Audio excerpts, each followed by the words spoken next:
recording now. It's about 5 o'clock.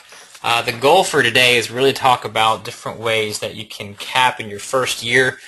There are a lot of different ways to do real estate, and oftentimes what we hear is one of two things are happening to brand new agents. And let me know if you guys feel this pain or if it's a little bit different or if you think there's anything to add.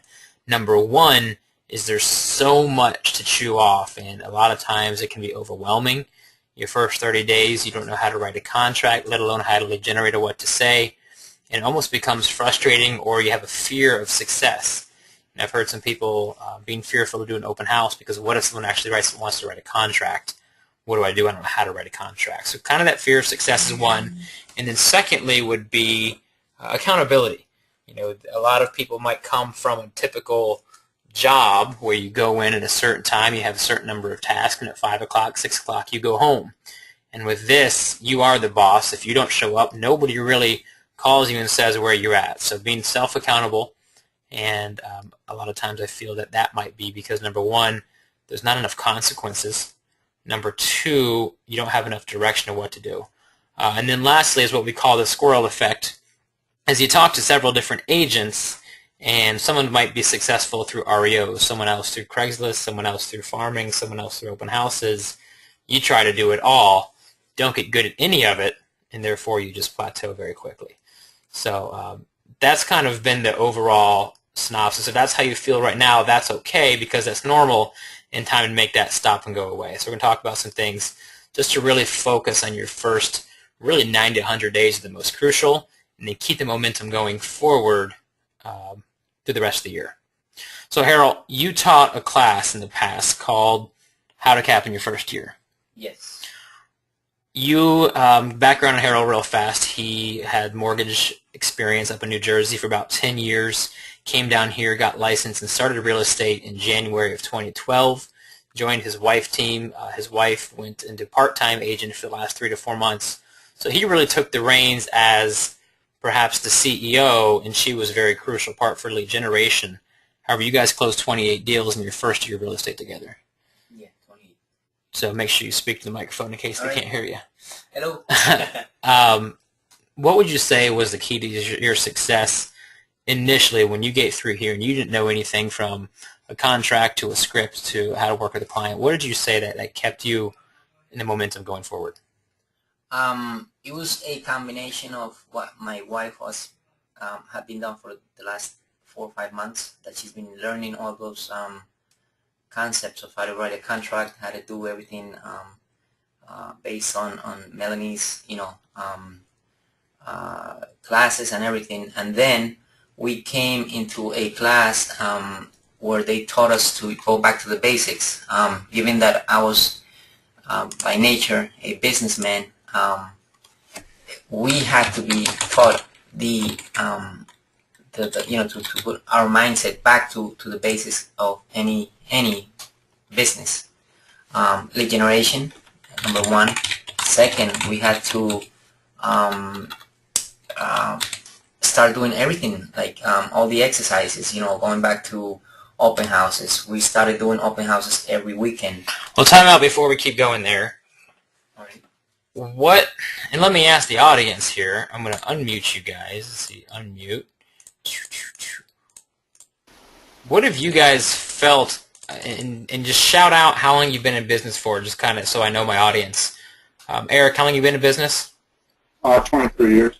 23 years, okay. So you're going to be the most experienced person I trust. Joe, 1 week? I've worked retail for 30 years. Oh, retail for 30 years. 30 years. What about real estate? 0. And Eric, was that 23 years real estate? Yes, I worked buyer's agent for the last 13, and before that I was good. Okay. Kevin, how about you? I'm brand new to this. Okay. Nancy? I'm brand new to real estate, and I'm also new to USA. I only came here like 2 years ago, so everything's Awesome. new. Very good. And Zampita? Might have a little... Sorry? How long... Zampita, are you there? I'm having some audio there. Okay, so Eric, you have 23 years real estate experience. You might be able to relate to it because you were a buyer's agent, now you're singles agent role. What do you guys see as the basics right now, knowing that you have limited real estate training? What, in your opinion, is the basics when you hear things like back to basics? Me, back to basics, getting my database up. As a buyer's agent, didn't follow through. I didn't keep my own fault. I did not keep a database or follow through with my past clients like I should. Great. Database is huge. I'm glad you brought that up so I didn't have to. What else would you say is a back to basic move? Learn the business. I'm learning E-Edge, how to utilize it, and we're not. Okay, so the tools that we have, the technology. Technology. Tools that I work with the color ones in the parks, but never use them. And Okay. What about you, Joe, Kevin, and Nancy? What would you guys consider would be a basic strategy for what you've heard or what you feel is the best thing to do? Okay, for me, I think building the database is important, but you know what? I think another key factor would be relationship. I think there are a lot of real estate agents out there, but whether the prospect would want to choose me, I think a lot depends on my relationship with her, how Good. I connect with her or with him, you know? Good. I'm glad you brought that up. Great point. And database gets a check mark. Anything from you, Joe or Kevin? Absorbing anything that Dean has to teach me. Okay. He's a good one to learn from. Yeah, we grew up together. You joke about that, yet Dean's one of the top agents. Yes, And I know this. For many people, when we do sit down and talk, that's the first homework assignment I give them. In that paperwork you guys did to sign up, you see the very first page is the ALC, the Associate Leadership Council. The reason we put their name, their face, their number, their email is so you can reach out and contact them. So I'm going to give you the first piece of advice right now before you even tap into your database of future buyers and sellers. Tap into your database of experienced agents. One of the great things about this office is the culture and the sharing mindset. Heroel can attest to this. Is probably even more unique in this office than others, is people will share and give you their time. Take that sheet, and if you don't have it, then email Dofi, D-O-F-I, if you can see my screen, D-O-F-I at kwwaterford.com. Email Natalie and just ask for another copy of that, and that's going to, your script is, hey, my name's Rick. I just joined the office X number of weeks ago or days ago. I hear you're one of the top people in the office, and I'd love to have a chance to pick your brain, buy a cup of coffee, buy you lunch. If all 10 of them say yes, and it's going to cost you $100 of total lunches, it's going to be the best 10 hours you could ever do for your business. What's interesting is most people who I talk to, I tell them to do the same thing. Heroel, you're one of those people on that sheet. How many of them have actually called you? One. I've been doing this for a year and hired over 70 people, and one have actually called. That's a scary, scary statistic. If you guys want to do it right now, it's build relationships with the agents who are already succeeding at the highest level. What's going to be conflicting for you is you're going to be going through and learning a lot of things out of the book. I'm going to mute you guys right now. I'm getting feedback. You'll be learning a lot of things out of the book. The book might be the Millionaire Real Estate Agent book. It might be the Ignite program. All great material, and take it with a grain of salt. Keep in mind that material is written for 80,000 associates across the country for a one-size-fits-all. In an Orlando market with a 2.5-month inventory, with the seller's market going strong, with the average price point of $150, there are key things you need to know now to be competitive in this. The best way you can learn that is by people who are in the trenches. So that's homework assignment 1, is going to be call, at the very minimum, email everybody here on that Associate Leadership Council and introduce yourself. Joe, you've got Dean, who's a great mentor, and if you can find that buddy system to have somebody as a mentor, that's even better. As you get your first deal, it's okay to do a 50-50 split. Both my first selling and my first buyer, I gave up half my commission and did on-the-job training. I wasn't fearful of going out and getting business because I knew when I did, I was going to be able to see the entire transaction go from beginning to end and still have the fiduciary responsibility of my buyer or seller and have their best interest. Because it can be scary. So that's going to be something there. Back to basics. Excuse me. You guys had mentioned database. So I'm going to unmute you again real fast if you have that answer, and if not, then perhaps Heroel can help you out. What to you is your database, or what do you want it to look like? Have you thought about what your database needs to look like? For me, it's also context. I'm sorry? It's all my sphere and where I've done business with. Sphere of influence. So let me ask you right now, if you were to take your sphere of influence, sorry, I got a question there, and I'll answer that in a little bit. Sphere of influence, to me, is if you give them a call right now, you don't have to reintroduce yourself. If I give Heroel a call and say, hey, Heroel, it's Rick, how you doing? He's not going, Rick? Rick who? He's going, hey, Rick, how are you? That, to me, is a sphere of influence. There's different ways you can define it. So, based off your sphere of influence, if your database that you already have in your cell phone, statistics show that through the right marketing, you can get a 16.6 return on that. Which means if you have 100 people in there and you do efficient marketing and prospecting to them, they already know you, they already like you, they already trust you for the most part, you'll get 16 closed deals. We could stop right there, talk about that, and you're going to cap your first year. So I want you to think about that. Before you guys go out and talk to a bunch of strangers, you already have people who already like you, who already trust you, and who will work with you if you allow them and ask them for that close. So homework assignment step 2 is going to be compile a list of your sphere of influence. We call that SOI. And again, that's going to be a return on 16.6. Heroel, you've got a sphere of influence that you built because you moved down here from New Jersey, right? We have no one here when we started. Okay, so he had 0 people in that for compiling the list. His list was done. He said, Rick, check, what's next? So what have you done to make sure that you build that sphere of influence and you maintain the relationships? We started doing the open houses, like I said before. And then from that, we started working on those people that we had just met on the open houses. Even if they were not looking to purchase immediately, we got referrals from them because we did do follow up with them, and they felt, we earned their trust. So, it's curious when you do things for people, even if they don't do business with you, but you create that, that rapport. They will give you leads. Right. Trust me, you'll start growing from that. So here's interesting. Let's say you guys have a goal of 32 deals your first year. Is that fair? Mm-hmm. Yep. Okay, so you want to close 32. You're on video. There's a fly we've got swatting around here, and Heroel looks like the Karate Kid trying to...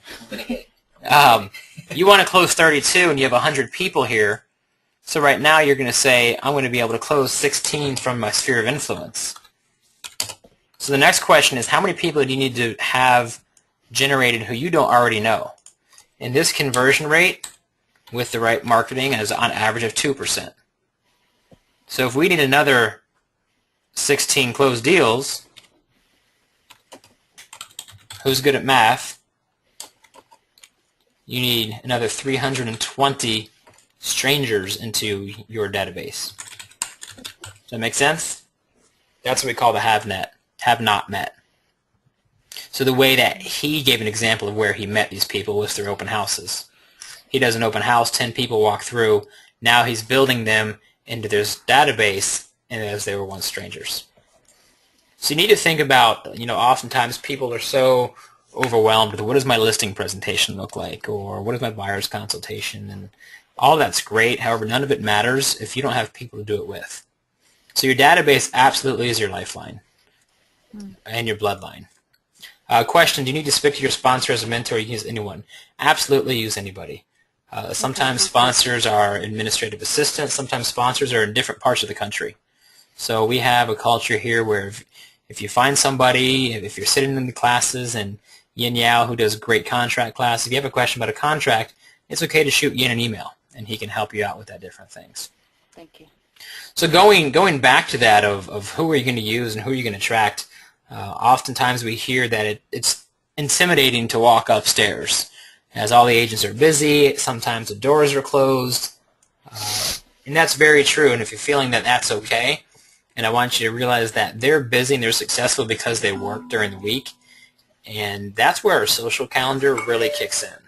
Some of you guys, you may not like the happy hours, you may not like to drink, you may not golf, you may not do all the things that you see in the social calendar, and yet by showing up, you'll be able to meet these people when they're out of work mode, when they're not at 3 o'clock on Friday trying to juggle closings. You'll meet them when they're casual, they're ready to meet new people. Realtors are social beings. Go to these events, stay plugged in, stay engaged, be in the office. That to me, I took it for granted. I was friends with a lot of realtors coming through here prior to getting my license, and being able to just call people and text people and ask them questions in the middle of the day and not feel like I was alone, that got me through. And I closed 11 deals in my first 6 months of real estate. And I feel a lot of that is because I was never alone. I always had people to help me brainstorm and get it through. So that's going to be your key. So we'll get back to that. Heroel, point. Going back to what he just said about us having the ALCs having the doors closed. It's funny because most of the time we have it closed not because we don't want anybody bothering us. It's just because sometimes there's noise in the hallways, and we just we're on the phone with clients or just our brains are just going. So just by knocking on the door, it's not going to bother us. I don't think any of the ALC members, when we took this upon us, we're in that attitude. We just close the doors to be able to speak to our clients. But our doors are open. So just knock whenever you have a question, and we'll be more than happy to assist anybody. Yep, good point. So I want to give tangible action plans for you guys, and we're getting it down here. So you've got email, you've got compile your list of sphere of influence. Whatever that number is, that's okay. And then whatever the difference is, know that your strangers are a 2% conversion. And then you know your goal and you break it down. That's called the economic model. And if you guys have a copy of the Millionaire Real Estate Agent book, make sure you read that specifically. The lead generation model, economic model. Okay? So we're going to go through there. I taught a class when Heroel was brand new, and he took a picture, and I tell this story a lot and it resonates. It was a business planning clinic, and there's a lot of things that agents can do, and they might feel productive, but really they're just doing busy work.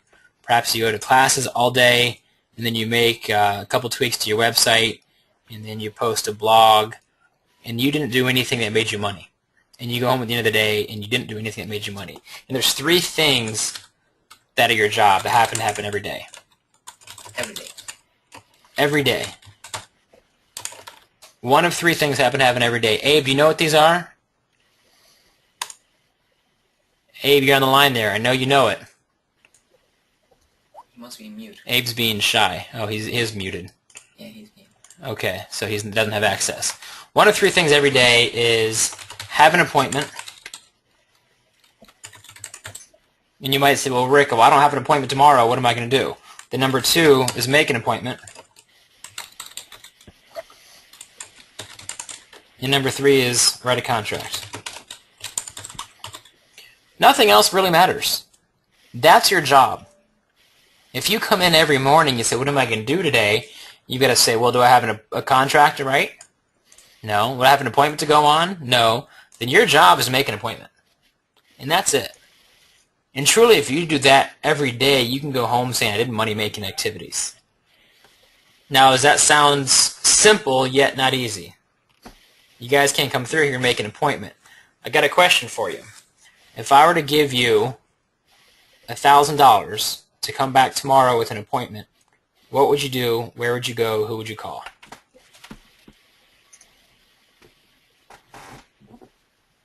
I would go back to previous people that I worked with, Okay. find out what the area is, how to find it, who they know, whoever's selling a home. Yeah, and you hit it right in the head. You went back to your database. You went back to your sphere of influence. Visiting neighbors where I used to live. Let me ask you, if could you do that every day for $1,000 every day? Absolutely. And what's interesting is that average commission in this marketplace is anywhere from $3,000 to $4,000. And for $1,000, people say, oh my gosh, I'm going. Yet, when you wake up, oftentimes people won't have that motivation to wake up and before anything else, make an appointment. So there's a book that Gary Keller wrote called The One Thing. If you haven't heard it, it's a great and a very easy read, and it gets your mind focused. It gets it focused on doing the most important things every day. So these are your most important things. I want to go over an exercise with you, and it's called the 411. And the 411 is I don't know if it's time management tool as much as an accountability tool for you. Anyone ever seen this before? Heard of it? No. I want you to, if you got a pen and paper, write these down right now. You're going to have business, and you're going to have personal. In your business is going to be real estate, and any other businesses that you might have. So if you have multiple businesses or if you have investments you're doing, go ahead and write down both of them. And then you're also going to have personal, which could be husband, or I'll just put spouse. It could be parents. It could be spiritual. It could be, I might misspell, spiritual. It could be health. It could be finances. Okay? So what this does, it says 1, 2, 3, 4, 5, 6 goals we've got. You know what I'm going to do? Let me do this real fast.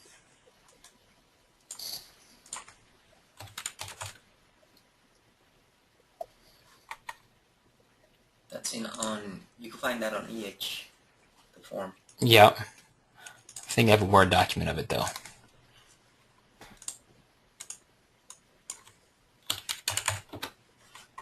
Here we go.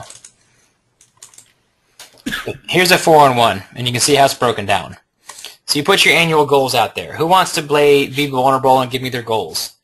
Give me an annual goal for your real estate.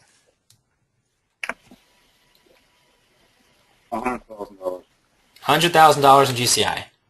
Okay. To do $100,000 in GCI, do you know how many closings that's going to take? We did something the other day in a class that sort of Okay. depends on the price range, but mine was like 19. So if we were to do some math and we had $100,000 in GCI, you're going to have some expenses, you're going to have some taxes, and $100,000 GCI is your gross. So is that going to be your net, or is that going to be your gross? Have you thought about that? Gross. That's going to be your gross. Okay, so your No, I want to do net, but my actual I put up there like 100, I think it was 140. so if we work off, do you guys still see my camera? Yeah. Yeah, All absolutely. right, Yeah. let me get to that right here. That's one point. Where'd it go? All right, you still see my camera. Yeah. We're going to do some interaction here.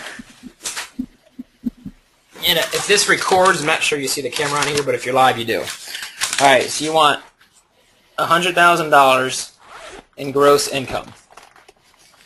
This is going to be important for you to know. Now, to do that, you're going to get an average of 3% in your commission. So divide by 3%.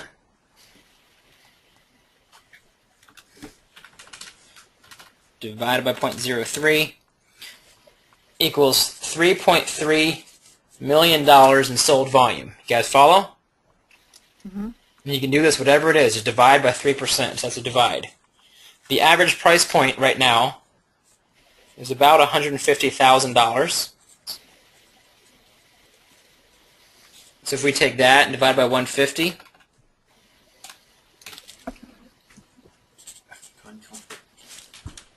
$22.2 homes. You can't sell a third of or second of a home. So 23 homes, Eric, and you have grossed $100,000 in GCI. I just called my sheet the other day. It's less than 2 a month. Yeah. Makes it very tangible. So now you know your goal here, if you see my screen again, is 23 homes at, thank you, $150,000. That's it. And you're going to put all your annual goals there, from perhaps the money you want to save or the weight you want to lose, whatever it's going to be. So now you go down to your monthly goals. And if you were to say your monthly goals, this doesn't become what do I want to do this month. It becomes what do I have to do this month to accomplish this. So by doing simple math, to do $100,000 a year, what would you have to do per month? 2 homes, close to homes a month. $100,000 divided by 12 is $8,000 in GCI per month. You guys follow? Mm-hmm. I've got to do that. I've got to sell 2 homes at $150,000. Or you know what? I'm just going to say sell $300,000 of real estate. Better. Because you might get that nice piece of property. And there it is. So this is going to be, you're going to break it down even more and say, what do I have to do this week in order to sell $300,000 of real estate?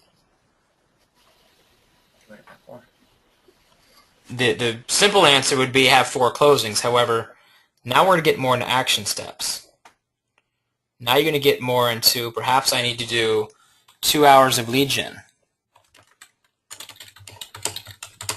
Perhaps I need to add 25 people to my database. And you're going to know all these numbers through that economic model we talked about. And you're going to be able to break this down. And if you don't know that, come to my coachings on Wednesday mornings at 8 o'clock, and we can perhaps do an economic model in the future. Every Wednesday, 8 a.m. I do it. And you're going to break this down. So what's the point of this? Is oftentimes real estate agents, when we don't have the accountability to ourselves, this becomes a good idea, and people lose track of what they have to do to accomplish that. When you can break it down to what do I have to do every day, you're going to get this. Now here's what's going to happen. Week 1, 2 hours of lead gen, add 25 people. If you do this every week, then at the end, I'm sorry, this is going to be 10 hours because it's 2 hours a day. What have you done at the end of the month?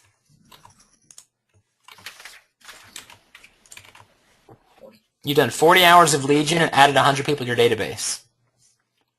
If you've added 100 people to your database at 2%, what's that worth? It's 2. And it works out that way. That if you do this, if Nancy, you moved here 2 years ago, and I don't know how many people you have in your database, but if it's not many and you add 25 people who you didn't know, and you start marketing to them through the things that we have in eEdge, you're going to be filling that pipeline, and 2 is going to happen. Now, realistically, a learning curve for you guys who are starting off brand new, and Martha, you can perhaps attest this a little bit, is you're going to come and you're going to have a learning curve because you have what's called an empty pipeline. You've got to fill that pipeline, and think of it as, you know, a 3-month full of vacant pipes. In month 1, what you do today, you're going to see the results for that 90 days later. And if you do a great job, then you're going to see the results of that. So here's something that we often find in real estate. And I sit down and I coach with Heroel and his wife on a weekly basis. So I'm going to make an example of them. Is typically you're going to see this happen in real estate. And what this equates to is months on and months off of income. You guys ever seen this? Maybe attest to it? Here's January. Here's February. Here's March. Here's April. Does anyone know why this happens? No idea? Well, I guess because you get a lot of business slack off. And you broke up a little bit. It sounded like you said you do a lot of business and you slack off. You do a lot of business and you slack off. And I don't know if that's so much the answer as more so, and let me get back to normal non-drawing mode, more so people lose focus of what they have to do every week, and they start working a to-do list instead of a should-do list. So let me ask you, you get 2 or 3 people under contract, now all of a sudden your days turn into managing those 2 and 3 files. And you close 3 deals in March. Congratulations. Well, now you have an empty pipeline, just like when you started 3 months ago. And now you lead gen to build the pipeline up, and you have nothing in April because it takes 30 to 45 days to close. And in April, you close it all. So this is typically what happens, is it goes opposite from what you see with lead gen. Typically, people will lead gen when there's no business, And when there's business, they stop lead generating because they think they're busy. And you need to focus to keep this lead generation line at a constant. And that's my doodle. I'm going to clear these pictures out. Real estate and success, we say it's cliche, is simple. It's not easy because it has to have that discipline. Because when you wake up in the morning and you have 5 missed calls from angry sellers or from pending clients, or you're doing home inspections, how easy is it to schedule those home inspections at 9 o'clock in the morning? Well, it's great. It's your first closing. Congratulations. You want to be inspection. You want to accommodate. Yet your job is this every day. Because we look at the one of 3 things. What are they? Who wrote it down?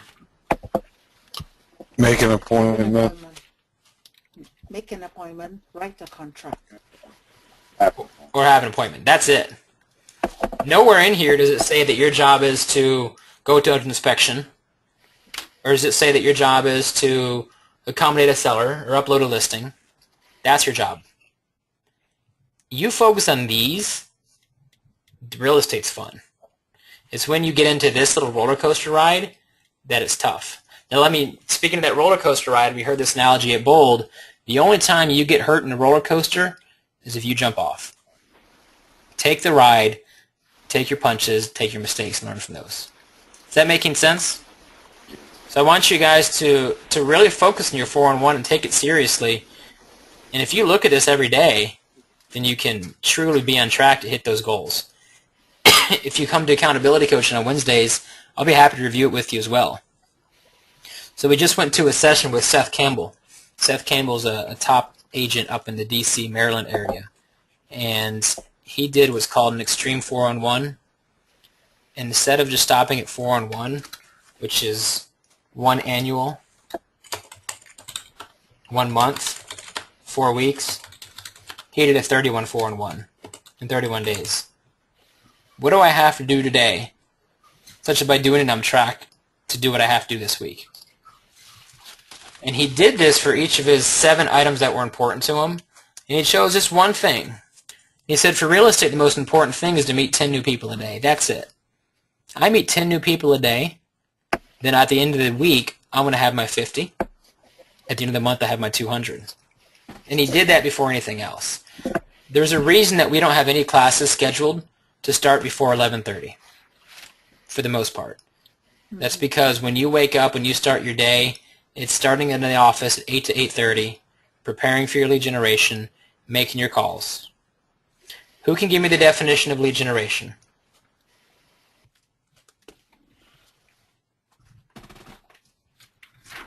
Come on, somebody. I'm sorry, lead generation? Lead generation. Martha, I've got you unmuted. You can help me out, Martha. Lead generation. Heroel, help me out. What's lead generation? Talking to people about what you do in your business, and most likely, hopefully, new people. So, lead generation is rubbing elbows, kissing babies. It equates to one of 2 things. It equates to marketing and prospecting. Who knows the difference in marketing and prospecting? Selling yourself is marketing. Prospecting would be looking for opportunities. Kind of. I know what you're going. Marketing is if you almost put the bait out there. Think of it like fishing. You put the fishing pole in the water, and you wait for that fish to catch it. You send out flyers. You send out some sort of emails, and you wait for them to come to you. Prospecting is you're in the water scuba diving, and you spear that fish. Does that make sense? Yes. Marketing is you sit behind your computer, you create a really nice flyer and postcards, and you send it out to your database, which is great, and it's part of the process. Prospecting is then calling that same database and saying, hey, did you get my email? What do you think? Who do you know who needs to buy, sell, invest in real estate? There's 100 different ways to lead generate. As you guys talk to the ALC, as you give them a call, because I know you all will talk to them and give them a call, ask them, what are your 3 favorite ways to lead generate? And write it down. And when you're done that meeting, do not go run off and go do it. because you have 10 people to interview. So Harold, if they ask you that question, what are your 3 best ways to lead generate? What's your source of business? What's your answer? Daily or as an exercise in general? If you were to take a look at your business and choose 3 things that you did to lead generate, or that you had your success in, 28 closed deals last year, your first year, what is it? Open house. Open house is one. Second is follow-up with leads. That will give you more leads. Just, take care of those. So your database. Yes, the day-to-day. Okay. And basically,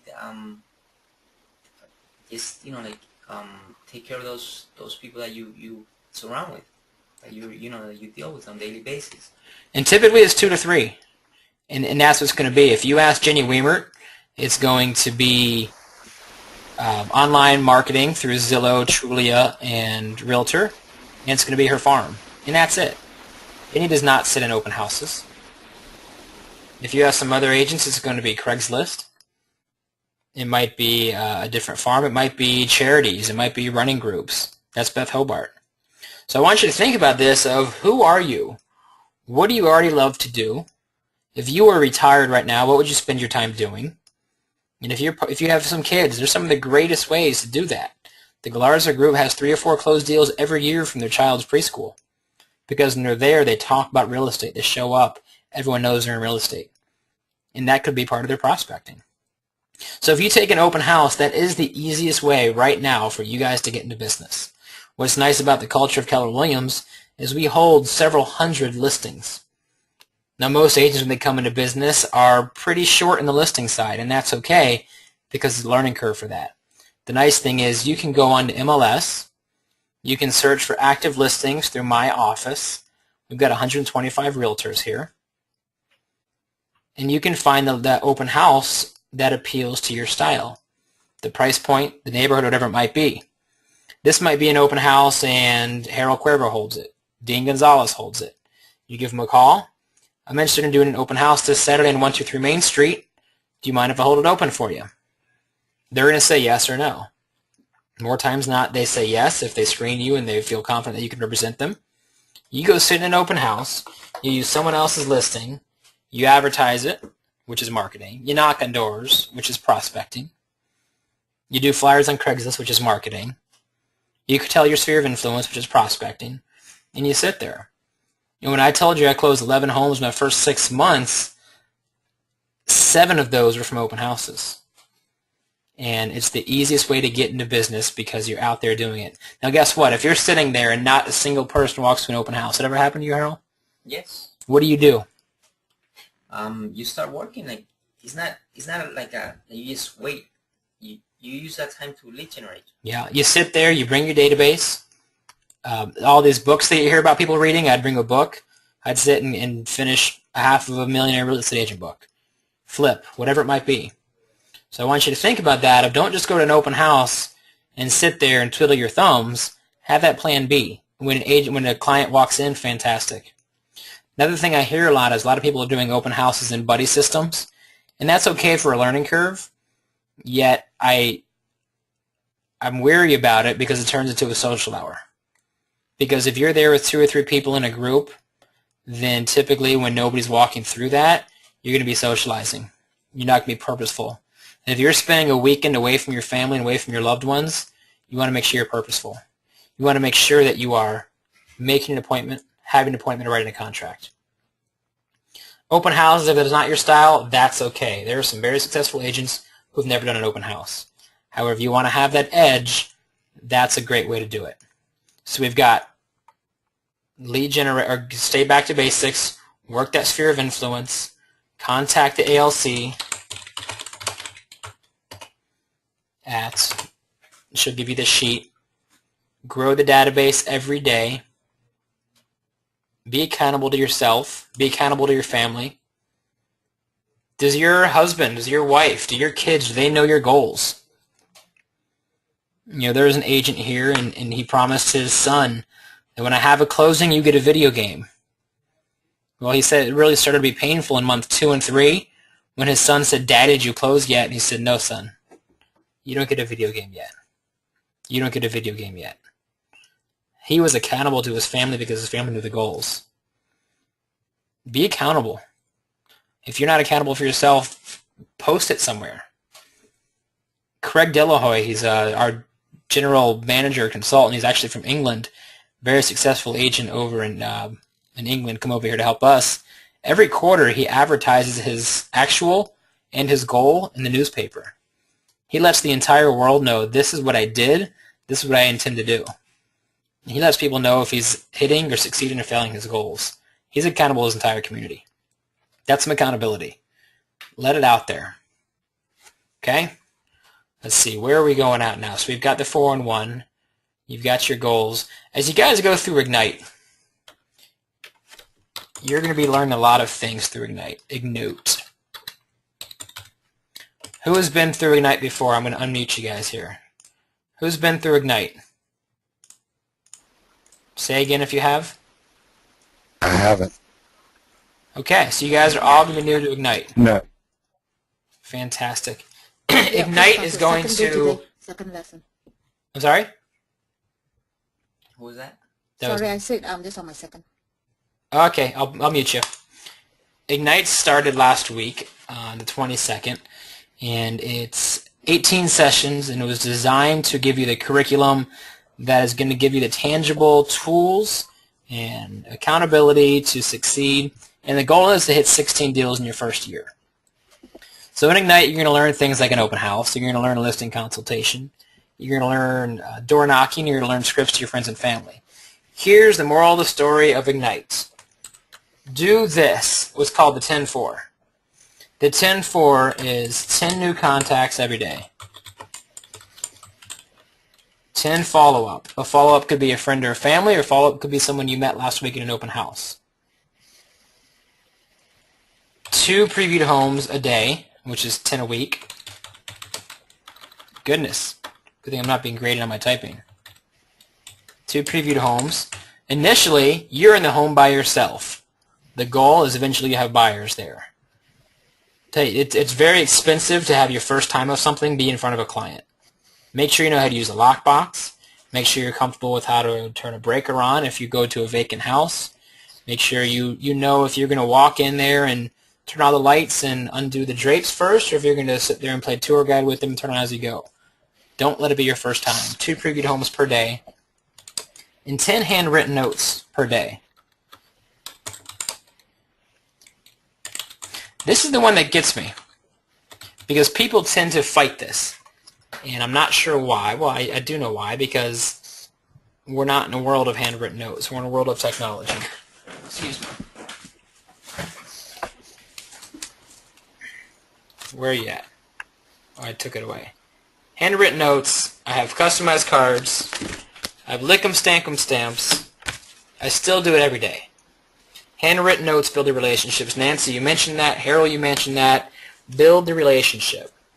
I tell you, I can account 2 for out of those 7 open houses my first 6 months. I got because of a handwritten note. And it includes, Heroel, great meeting you open house, you and your wife, and I hope your girl won her soccer game. Looking forward to meeting with you in 2 weeks. Give me a call if you have any questions. When Heroel's going through his mail and he sees junk, bill, ooh, a handwritten note, personalized, lick stamp, he opens it, it's secure. He's got my business card with a magnet on there. I've got him. He's my client to lose. 10 handwritten notes are so crucial because that's where you secure people. That's where you set the hook if you've got that bait out there. Any success stories with you, Heroel, with handwritten notes? Yes. I mean, we know that if we don't do it, we're missing out. Like, you can meet people in open houses or anywhere, or somebody might give you a lead, and when you don't do the second step, you notice that it's noticeable. Yeah. So you gotta do it. That's like a must. Excuse me, that was gross. So handwritten notes through Ignite, whether you or somebody next to you, you're gonna hear things like, "My handwriting sucks." It's gonna hurt my conversion rate because I write like I'm a 5-year-old child. You know what? That might be true. But if you look behind me, and I don't know if you guys can see it, I've got handwritten notes hanging up, and some of them are 9 months old. It's in my office. I don't care what the handwriting's like. It sets a relationship. The other thing might be, well, I sent an email how many emails do you guys get on a daily basis, and how many handwritten notes do you guys get on a daily basis? If you want to be successful, there are 8,000 realtors on this board. 20% of them account for 80% of the production. You've got to draw a line, and you've got to say, am I going to be that 21st%, or am I going to be in the top 20%? Because someone's got to give. And if you're on that bottom half, it's probably because you're waking up, you're not coming dressed for work, you're not doing the most important things every day, which is build the database, have an appointment, make an appointment, write a contract, and you're not securing those relationships using the handwritten notes, birthday cards, anniversary cards.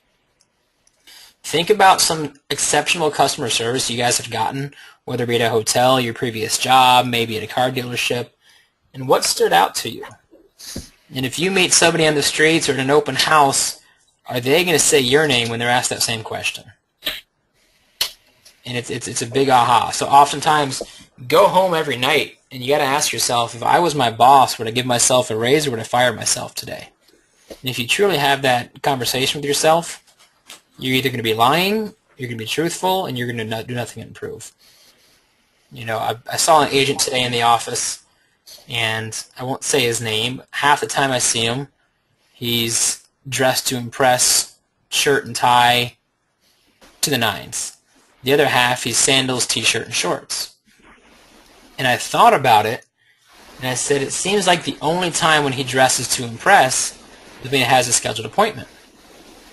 Every other time, he's just coming in, making a copy, not working. Well, to me, if he had a job, he'd have a dress code, and that would be his job every day. Don't dress to what you have scheduled. Dress that you're going to have that $1 million client walk in right now. And if that $1 million client walks in, or if you meet them while you're getting gas, and you're wearing t-shirts and shorts and sandals, guess what? You're not impressive. You're not setting exceptional customer service. Be on the ball for anybody to walk in through anytime. So we've got about 13 minutes left, and this isn't really scripted, and we didn't have a script because I wanted to go through that. Final thing that I want to do before I open it up for you guys for questions, and Heroel, if you have anything to add, is what we call a bold law. And it's one of my favorite, and it says come from contribution.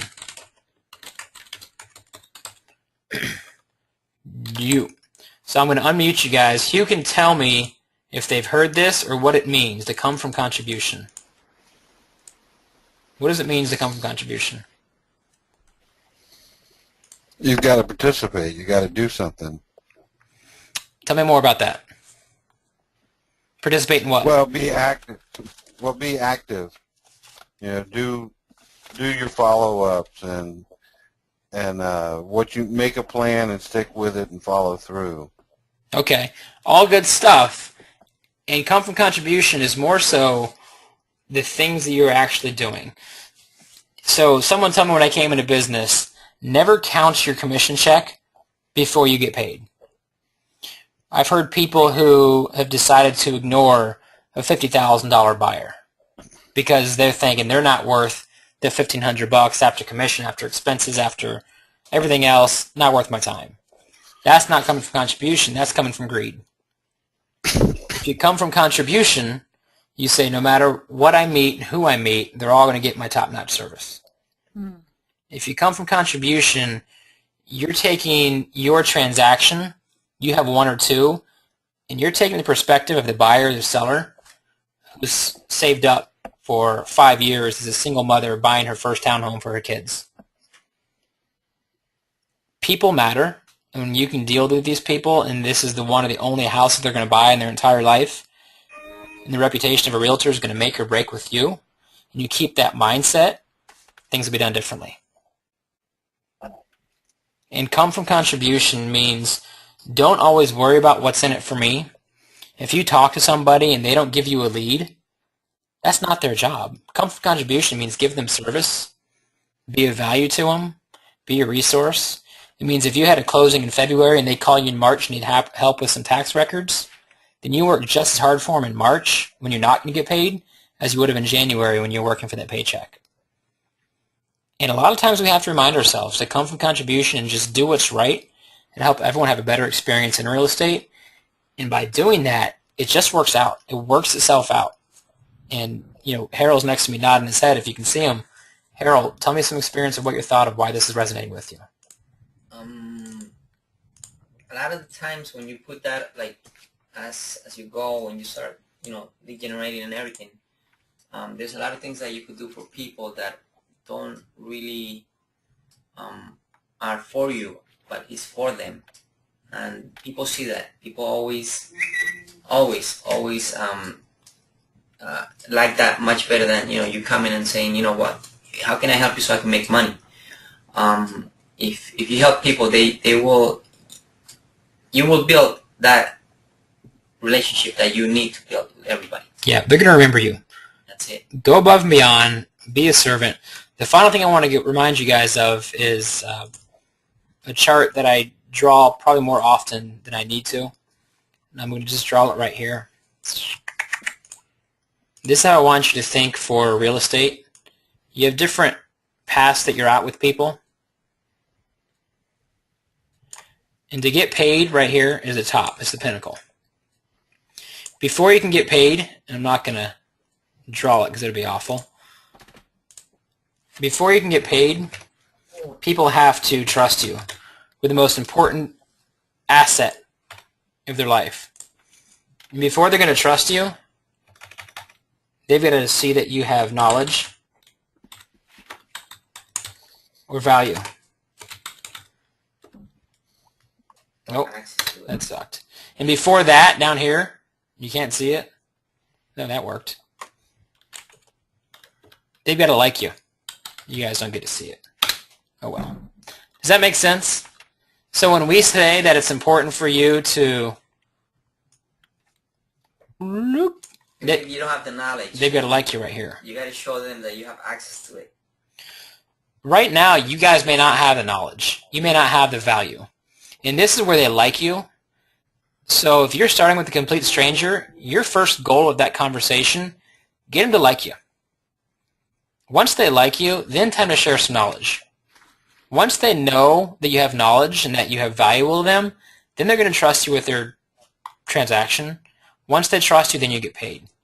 So as you're meeting people and knocking on doors, representing somebody, if you go from 0 to, do you want to sell a house? They may need to sell a house, and they don't like you. They don't know if you're smart. They certainly don't trust you, and they're not going to work with you. Appreciate that process to go from, you know what, I'm a resource for you, I'm a neighbor, nice to see you, oh my gosh, good, you get it to build the rapport. By the way, did you know that 4 houses sold here in this block last week, and they're all over list price by this much? I have some knowledge. Really, that's interesting. Absolutely. Have you ever thought about selling? Well, I thought about it. Now you build that trust. As you're going through and you're meeting these people and you're building your database, know where you're at with them. Know where you rank. Because if they don't even like you yet, then that's your close. That's your goal. Build the rapport. And sometimes you can have conversations where you shoot all the way up at the same time. But more times than not, you come from contribution, you build a relationship, and you go up the stair steps. And this is ugly because it's tough to handwrite with this. Yet I hope you get the point. We've got about 5 to 10 minutes left. I want to open it up if you guys have any specific questions or challenges or things you've been overwhelmed with or scared with. What's going through your mind right now? What prompted you to give me an hour of your time tonight to jump on here? I'm just trying to get reorganized and positive. I'm having a hard time hearing you, Eric. Oh, I'm sorry. I'm just trying to get reorganized and be productive. Get reorganized and get productive. Okay, good. So I'm going to clear this out. Erase all drawings. Let me erase this. So if we were to give some action plans and action items, this is one. Contact the ALC. Compile a list of your sphere of influence. Grow your database every day. Make this your job. Complete a 411. Once you start Ignite, have 10 new contacts every day, 10 follow-up. This kind of goes back in database. 2 previewed homes and handwritten notes. Always come from contribution. Your action item right now is compile a list of database from what you already have. into Edge. Or Excel, for that matter. I want you to go through your cell phone. I want you to go through, I don't know if you have Rolodex. I want you to go through your email server. And I want you to call everyone who you think. And guess what? You don't get to choose who you call because you don't know if they like you or you don't know if they remember you. Just call them. If you haven't talked to them in 2 years, then your phone call sounds like this. Say, "Hey, Heroel, Rick Bosley, how have you been?" Great. You know what? I feel a little embarrassed. It's been about 2 years, and exciting news, I've just joined Keller Williams, and I'm launching a new career in real estate. And first thing I'm doing is organizing my database. So I want to touch base, and I apologize it's taking this phone call to do so. Okay. What can we do? When What can I do? well, you know, at this point, I'm just looking to update my database, and obviously you're still at this number. Is your best email address still heroel@gmail.com? Yes. Okay. And why I've got you on the phone, I'd be remiss if I didn't ask you, who do you know who wants to buy, sell, or invest in some real estate right now who I can immediately give the phone call to? You caught me off guard. Maybe I don't know. I'll see. I could get back to you, right? You still have that same number? Oh, yeah. You know what? And the whole point of this wasn't about that. However, I'd be remiss if I didn't ask. The whole point, Heroel, was just to make sure that if something were to come up, that's some great information. I want to make sure people who already know and care about get it first before I go tell strangers, any one of those people. So now I know I've got a hold of you. I've got the correct information. And if you need anything, this is my cell phone, so be sure to call me. Thank you. Thank you for calling me. And that's it. I'm not doing a hard sell. I said, by the way, I'd be remiss if I didn't ask. The whole point was to get his phone number and email. And now he's warm. And now guess what I do next month? Now guess what I do the next month? And I guess what I do in 3 weeks? Now I'm rebuilding that relationship. I'm getting him back to I don't have to say, this is Rick Bosley. I just say, hey, Heroel, Rick, how have you been? How was the girls' soccer game? I'm building that rapport. All this is a social game. So compile your list of your database into eEdge and start talking to those people. The best way you can do this, if you guys don't know who to call or if it's overwhelming, number them from 1 to 31. Just write down the row, 1, 2, 3, 4 to 31. If you have 62 people, you do it twice. On the 1st of the month, you call the 1s. On the 8th of the month, you call the 8s. And that grows and grows and grows and grows. By doing that, you're contacting your entire database on a monthly basis. I want to preface something, and nothing here did we say go after listings. Nothing here did we say go after buyers. Nothing here did we say go after investors.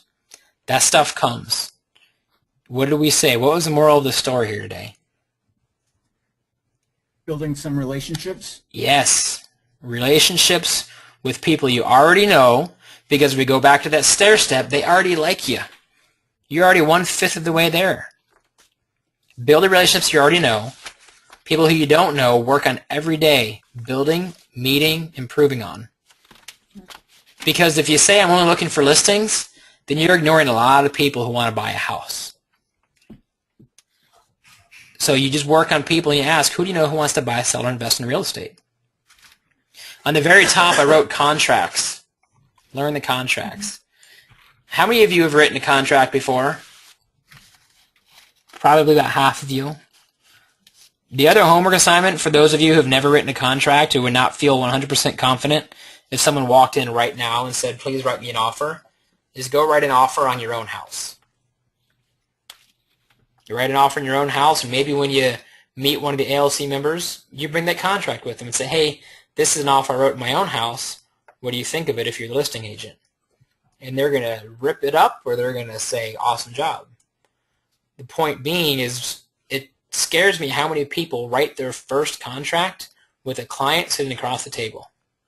What do you think happens to your knowledge and value when you're having to read it for the first or second time and you don't quite know how to interpret it? Oh, it's scary. Yep. It's very expensive to practice on a client. Champions are not made in the ring, they're merely recognized there. Boxing champions earn their title belt in the gym at 5 a.m. They're merely recognized in the ring. So if you guys are going to the ring and you guys are going on appointments without doing your due diligence, you're going to get your butt kicked. Don't let that happen. You have everything here. You have the tools. Implement your discipline. Implement your day. Time block. Schedule things. Stick to those schedule. And make sure every day you do one of these 3 things. Boop, boop, boop, boop. That's it. It's 6 o'clock. Final thoughts? No, very informative. Appreciate it.